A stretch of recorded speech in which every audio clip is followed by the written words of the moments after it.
Assalamualaikum warahmatullahi wabarakatuh. Halo, perkenalkan nama saya Nurul Fikasari dari kelas 10H. Nah, di sini saya akan menjelaskan tentang interaksi pelaku ekonomi 3 sektor. Menjelaskan tentang rumah tangga konsumen. Adapun peran utama dari rumah tangga konsumen yaitu yang pertama sebagai penyedia faktor produksi sebagaimana tenaga kerja, tanah, modal kewirausahaan kepada rumah tangga produsen. Yang kedua, konsumen barang dan jasa yang dihasilkan oleh rumah tangga produksi. Adapun interaksi dengan rumah tangga produsen yaitu rumah tangga konsumen menerima pendapatan berupa gaji, sewa, bunga, dan laba dari rumah tangga produsen atas faktor produksi yang disediakan. Pendapatan ini digunakan untuk membeli barang dan jasa dari rumah tangga produsen. Adapun interaksi dengan pemerintah yaitu rumah tangga konsumen membayar pajak kepada pemerintah, mendapatkan fasilitas atau manfaat dari pengeluaran pemerintah seperti pendidikan, kesehatan, dan infrastruktur.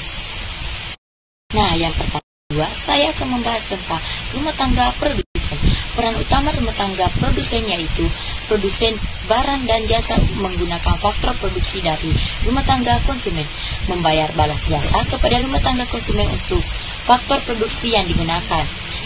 Adapun interaksi dengan rumah tangga konsumen yaitu rumah tangga produsen menghasilkan barang dan jasa untuk memenuhi kebutuhan rumah tangga konsumen. Adapun interaksi dengan pemerintah yaitu rumah tangga produsen membayar pajak seperti pajak perusahaan atau pajak penjualan, menerima subsidi atau insentif dari pemerintah untuk mendukung kegiatan produksi. Pemerintah membeli barang dan jasa dari rumah tangga produksi untuk memenuhi kebutuhan publik. Nah, yang ketiga yaitu pemerintah. Peran utama pemerintah yaitu sebagai regulator ekonomi melalui kebijakan fiskal sebagai pajak dan pengeluaran dan moneter, konsumen dan produsen barang dan jasa publik. Adapun interaksi dengan rumah tangga konsumen yaitu mengumpulkan pajak dari pendapatan rumah tangga konsumen, menggunakan pajak untuk memberikan fasilitas publik yang dinikmati oleh rumah tangga konsumen seperti pendidikan, kesehatan, dan transportasi.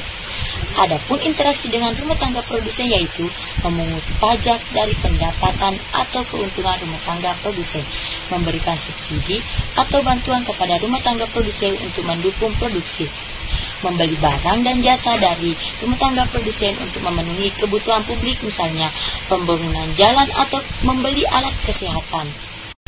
Adapun arus dalam model 3 sektor ini yaitu yang pertama, arus faktor produksi barang atau jasa. Rumah tangga konsumen menyediakan faktor produksi kepada rumah tangga produsen. Rumah tangga produsen memproduksi barang atau jasa yang dikonsumsi oleh rumah tangga konsumen dan pemerintah. Yang kedua, arus pendapatan dan pajak.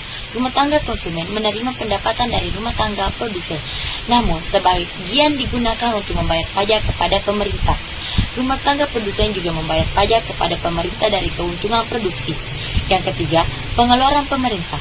Pemerintah menggunakan pajak yang dikumpulkan untuk pengeluaran publik seperti subsidi, pembangunan infrastruktur, dan belanja barang atau jasa dari rumah tangga produksi. Nah, sebagai kesimpulan, interaksi dalam model 3 sektor menciptakan hubungan lebih kompleks dibandingkan model 2 sektor. Pemerintah berperan sebagai regulator yang menjaga stabilitas ekonomi, konsumen barang atau jasa untuk kebutuhan publik, produsen fasilitas dan layanan yang dinikmati oleh rumah tangga konsumen dan rumah tangga produksi. Nah, itulah tadi penjelasan dari saya mengenai sistem ekonomi 3 sektor. Lebih dan kurangnya mohon dimaafkan. Wabillahi taufiq wal hidayah. Wassalamualaikum warahmatullahi wabarakatuh.